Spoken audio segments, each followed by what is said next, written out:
Assalamualaikum warahmatullahi wabarakatuh. Kami dari kelompok 2 mau mempresentasikan tentang Pancasila dan penerapan dalam kehidupan sehari-hari.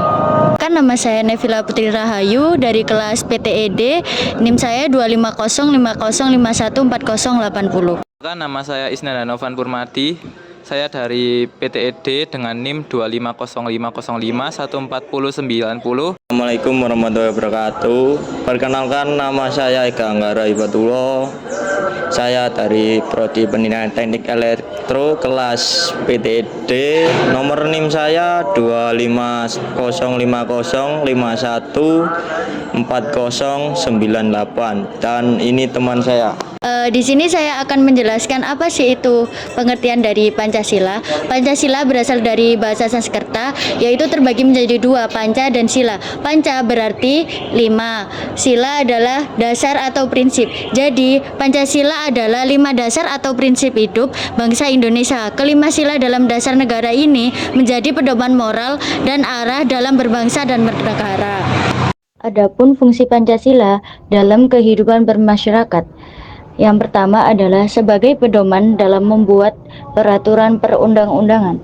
Yang kedua adalah sebagai dasar dalam bersikap dan bertindak di masyarakat. Yang ketiga, sebagai sumber nilai dalam pendidikan, politik, ekonomi, dan sosial budaya. Yang terakhir adalah sebagai alat pemersatu bangsa di tengah keberagaman.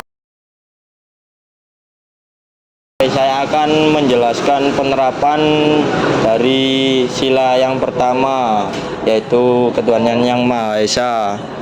Contoh penerapannya dalam kehidupan sehari-hari, menjalankan ibadah sesuai agama dan kepercayaan masing-masing.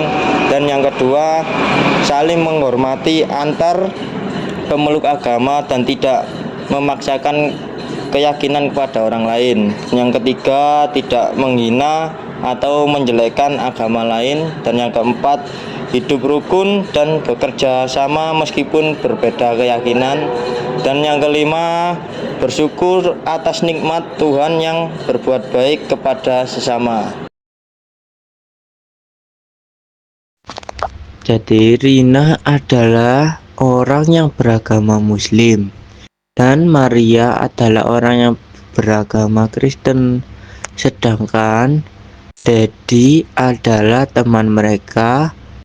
Pak RT merupakan tokoh masyarakat di daerah tersebut. Pada hari Senin sore hari, Maria akan memasang perhiasan Natal yang akan digunakan pada pohon Natalnya. Dikarenakan hari Natal akan pada hari Rabu.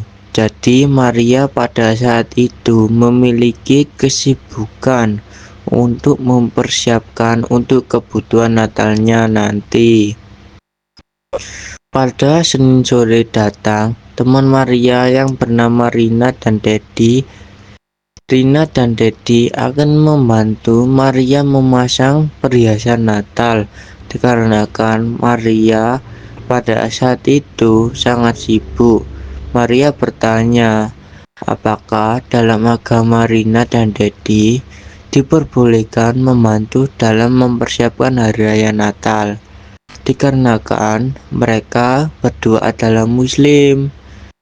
Rina dan Dedi tentu menjawab, jika dalam agama mereka tetap diperbolehkan dalam membantu agama lain, tetapi dalam batasan-batasan tertentu, seperti tidak mengikuti cara mereka berdoa. Contohnya, Rina juga mendapatkan bahwa agama mengajarkan kita untuk saling menebar kebaikan, bukan malah membeda-bedakan.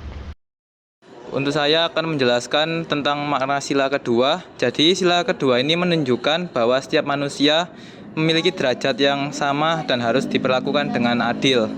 Contoh penerapannya, kita bisa menolong orang lain tanpa membeda-bedakan suku maupun agama, menghargai hak dan pendapat orang lain. Yang ketiga, bersikap sopan, santun, dan menghormati sesama.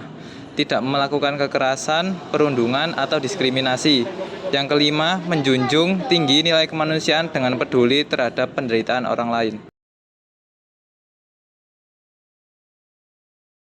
Saya akan menjelaskan pengamalan pada sila kedua.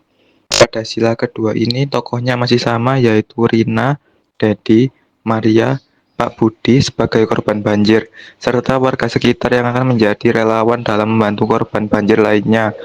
Pada pagi hari, tiba-tiba datang mendung berwarna abu-abu.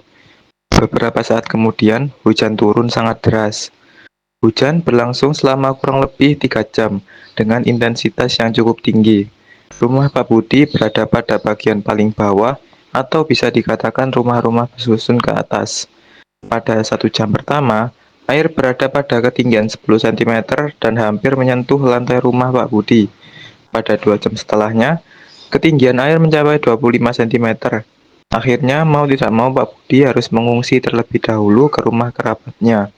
Beberapa hari kemudian, warga datang ke rumah Pak Budi dikarenakan akan membantu membersihkan rumah Pak Budi yang terendam banjir semalam. Ide itu muncul dikarenakan saat Rina ke rumah Pak Budi, kondisi rumahnya sangat kotor akan lumpur. Rina dan teman-temannya pun memanggil warga untuk ikut membersihkan rumah Pak Budi.